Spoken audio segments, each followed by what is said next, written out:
On est basé à la gare TGV de Dax, donc ce qui est un point de départ, un super point de départ pour potentiellement partir dans les Pyrénées, dans le nord de l'Espagne, dans les Bardenas, ou même sur la côte nord de l'Espagne, ou simplement dans la région Nouvelle-Aquitaine. Donc vous allez le comprendre, on promouvoit énormément le slow travel et le voyage de proximité.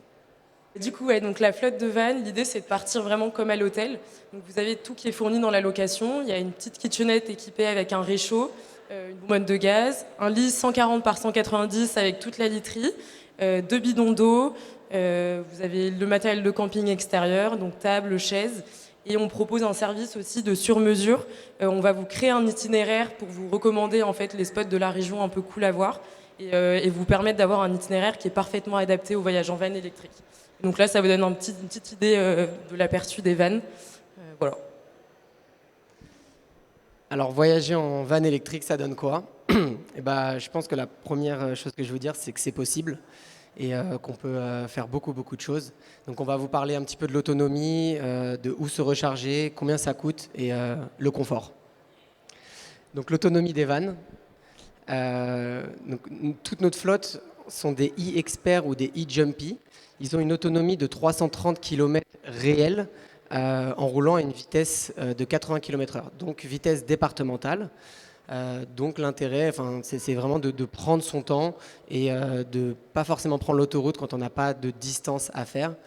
Et, et voilà. Euh, où recharger les vannes? Donc aujourd'hui, il y a plus de 175 000 bornes publiques de recharge. Vous avez du coup des applications qui sont très intuitives, très bien faites, qui vous permettent de localiser toutes les bornes, de voir les disponibilités en temps réel, la vitesse de recharge.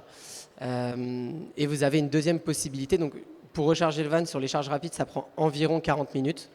Et l'avantage, c'est que quand on est en van, on a toujours quelque chose à faire. On peut ranger son van, faire une sieste, faire à manger. Donc, c'est pas vraiment du temps de perdu, mais plutôt l'occasion de recharger le van et surtout de prendre son temps et de s'occuper.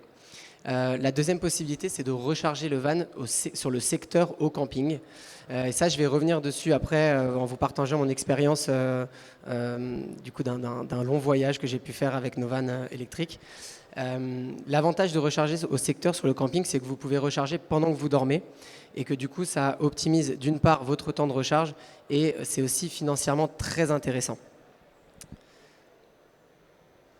Alors combien ça coûte? Du coup, sur les bornes publiques, vous pourrez recharger votre van grosso modo entre 20 et 35 euros. Donc 20 euros pour les bornes les moins chères et 35 euros pour les bornes les plus chères, donc sur les autoroutes ou ce genre de choses. Et au niveau du confort, du coup, nous, ce qu'on retient de notre expérience, c'est que voyager en van électrique rime avec confort. Vous n'avez pas de vibration du tout quand vous êtes sur la route, pas de bruit de moteur, du coup, qui peut être un peu assourdissant quand vous êtes en montagne, par exemple. Nous, les vannes sont équipées d'un limitateur et un régulateur pardon, de vitesse, et c'est une boîte du coup automatique, donc ce qui est hyper agréable aussi pour la conduite. Et ensuite, on met tout en place pour que voilà, vous partiez vraiment comme à l'hôtel et que l'expérience soit la plus agréable possible. Alors, je tenais à vous partager du coup mon expérience. Donc en 2021, on a reçu le premier véhicule et vu qu'on était les premiers en Europe à le faire, on n'avait aucun recul sur le voyage en van électrique, sur les distances qu'on était capable de parcourir, sur le temps de recharge, sur le réseau de bornes. Et donc je suis parti de Montpellier en plein hiver où on a roulé du coup 3500 km sur un mois et demi pour du coup parcourir tout l'Espagne et rejoindre Sagres, donc la pointe du Portugal, avant de rentrer du coup à Dax. Ça a été une expérience incroyable. Euh, Financièrement parlant, pour vous donner un peu une idée, en gros, ça nous a coûté 300 euros pour faire 3500 km. Et tout simplement parce qu'en fait, on a alterné des nuits en camping où on pouvait recharger la nuit, prendre une bonne douche chaude pendant l'hiver et du coup faire 330 km d'étape en faisant 2 nuits en camping sauvage. Et donc en fait ça a rythmé notre voyage, ça nous a permis de ralentir, de ne pas forcément vouloir faire 1500 km dans la journée, mais plutôt de s'organiser un petit peu différemment. Et voilà, donc ça a été vraiment une expérience et si vous avez des questions à ce sujet, on pourra y répondre plus tard. On a aussi plusieurs personnes qui sont parties avec nous et qui étaient plutôt partantes pour aller loin, plus loin de Dax. Et donc c'est quelque chose qui est totalement faisable, c'est juste une organisation qui est un peu différente. Cet été, on a un couple qui est parti en voyage de noces en Slovaquie, en Autriche et dans les Dolomites. Donc eux, ils ont pris l'option de se dire on fonce en fait directement en utilisant des bornes de charge rapide sur spot et ensuite on sillonne vraiment la zone. On a également un couple qui est parti au Danemark. Eux, à l'inverse, ils ont préféré faire des étapes de Dax jusqu'à l'arrivée et ensuite de revenir d'une traite pour nous rendre le van. Et on a aussi un couple qui est parti sur une semaine du coup en région PACA vers Menton, donc qui est quand même enfin c'est assez loin de Dax finalement. Et voilà, on a eu des super retours pour ces trois couples et ça montre également qu'on peut partir loin en électrique si on a du temps, parce que du coup c'est des séjours qui sont quand même sur une durée plus longue qu'habituelle quoi. Et pour finir, du coup, aujourd'hui, on est hyper ravis des avis qu'on a pu avoir depuis qu'on a monté l'entreprise. C'est vrai que ce qui revient souvent, c'est le confort, le côté économique. Après, voilà, on est une toute petite agence familiale. C'est du coup Kevin, son grand frère et moi-même. Donc, on a quand même le côté très disponible. On est dispo vraiment H24, 7 jours sur 7 si vous partez avec nous. Et je vous invite à aller consulter le reste de nos avis sur Google si vous vous posez plus de questions. Et puis, on est disponible aussi pour échanger maintenant avec vous. Merci beaucoup.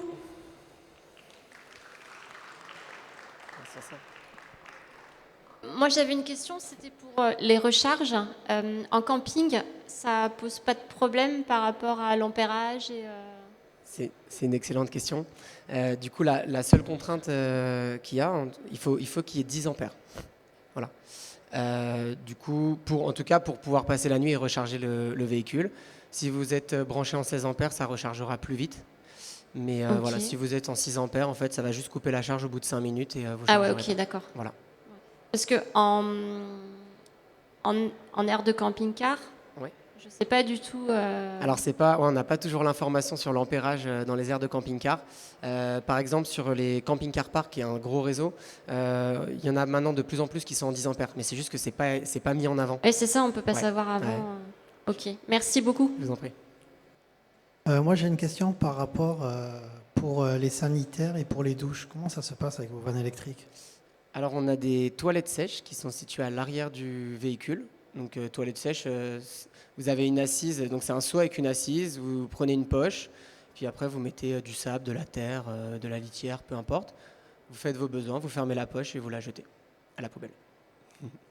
Et pour la douche, on a une petite douchette extérieure qui est à l'arrière et on rajoute un capuchon qui permet de cacher, voilà, pour prendre sa douche. Et c'est branché sur les mêmes réservoirs d'eau propre que l'évier. Il n'y a pas d'eau chaude. Il n'y a pas d'eau chaude. La petite astuce, c'est que dans nos véhicules, en fait, on a deux réservoirs. On en a deux réservoirs d'eau propre. Donc vous pouvez en prendre un et le mettre à l'extérieur pendant une petite heure. Et comme ça, au moment où vous l'utilisez, voilà, l'eau est un peu plus chaude. Alors on a décidé de ne pas mettre de panneaux solaires, tout simple. C'est une question un peu technique, mais en fait, si vous voulez, pour déclencher la charge sur le véhicule, la batterie vraiment principale du véhicule, il faut 2,3 kWh. Aujourd'hui, si on prend la surface qu'on a de disponible sur les toits de nos vannes, c'est pas suffisamment grand pour avoir 2,3 kWh. Donc on a décidé de ne pas mettre de panneaux solaires. Et sachant que les batteries auxiliaires qu'on a dans nos vannes, elles sont toutes petites par rapport aux batteries du véhicule, on a quasiment une autonomie presque infinie en fait, finalement, pour la cabine. Donc voilà, pas de nécessité. On préférait avoir les racks de toit parce qu'on a beaucoup de gens qui partent surfer dans la région. Comme ça, on peut mettre les planches et voilà.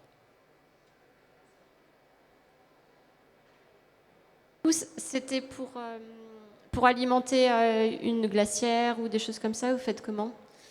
Alors, Des batteries portatives? on n'a pas de 220 volts dans les Oui. véhicules. Ouais. On n'a pas de 220 volts. On a un frigo. Et il fonctionne Il est sur la batterie auxiliaire. Branché sur la Ok. batterie auxiliaire qui elle-même est branchée sur la batterie principale du véhicule. Donc le frigo. Ça, c'est possible. Ouais. Donc finalement, en fait, on a une autonomie qui est immense sur la partie batterie auxiliaire. Ah, je savais pas que c'était possible de. Ouais, si. J'ai encore une autre question. Par rapport à l'autonomie, nous avez dit 330 km. Ouais. Si jamais on n'utilise rien d'autre, je veux dire, c'est vraiment de base. Ouais. Sans clim, sans chauffage. Ouais, c'est ça. Alors c'est 330 km d'autonomie, c'est sur du plat avec le régulateur de vitesse, en roulant à 80 km/h. Nous, on a installé des déflecteurs sur les fenêtres, ce qui permet en fait par exemple, pendant la mi-saison, de ne pas avoir trop de bruit, mais de pouvoir aérer le van quand on roule. En fait, tout est une question de compromis. On a décidé de partir sur l'électrique par conviction, parce que voilà, je pense que c'est aussi la voie dans laquelle on doit plus ou moins tous s'engager. Mais effectivement, il y a certains compromis. Et par exemple, le chauffage ou la clim, faut la mettre vraiment quand on en a besoin. Et en l'occurrence, ça n'a pas énormément d'impact sur l'autonomie du véhicule à partir du moment où on met 1 et 21 degrés. Si on se met à 6 et très chaud, effectivement, ça jouera sur l'autonomie. Ouais. Et au niveau des places, c'est combien de places maximum? C'est 3 places passagers. Et du coup, là, on est en train de voir justement pour avoir un nouveau véhicule pour l'année prochaine qui va permettre d'accueillir les familles, où on aura du coup 4 places avec 2 places à l'arrière et 2 places à l'avant. De manière générale, nous, on a un intérêt en fait finalement encore plus que les gens qui voyagent en véhicule thermique à passer certaines nuits au camping, parce qu'on a l'avantage de pouvoir se recharger au camping, du coup d'optimiser aussi les dépenses. Mais bon, je pense que quand on voyage en van, c'est bien de pouvoir faire les deux, et ça dépend vraiment de chaque personne. Il y a des gens qui préfèrent le confort, qui aiment bien aussi le côté un peu plus sécurité. Ça dépend, voilà. Nous, Ok. on a énormément on connaît très très bien la région. Du coup, on recommande à la plupart de nos clients des spots un peu cachés de camping sauvage qui sont très sympas, mais on recommande aussi beaucoup de camping naturel, des endroits qui sont aussi très agréables pour passer la nuit en toute sécurité et où les gens se sentent à l'aise, quoi. On a le stand qui est là, et dans tous les cas, si vous avez des questions sur l'électrique, quelle qu'elle soit, vous n'hésitez pas à nous appeler. Franchement, avec grand plaisir pour vous partager nos expériences, nos retours. Et voilà, je pense que c'est une belle manière de voyager qui est différente, certes, mais qui vaut le coup d'essayer. Merci à tous. Merci beaucoup.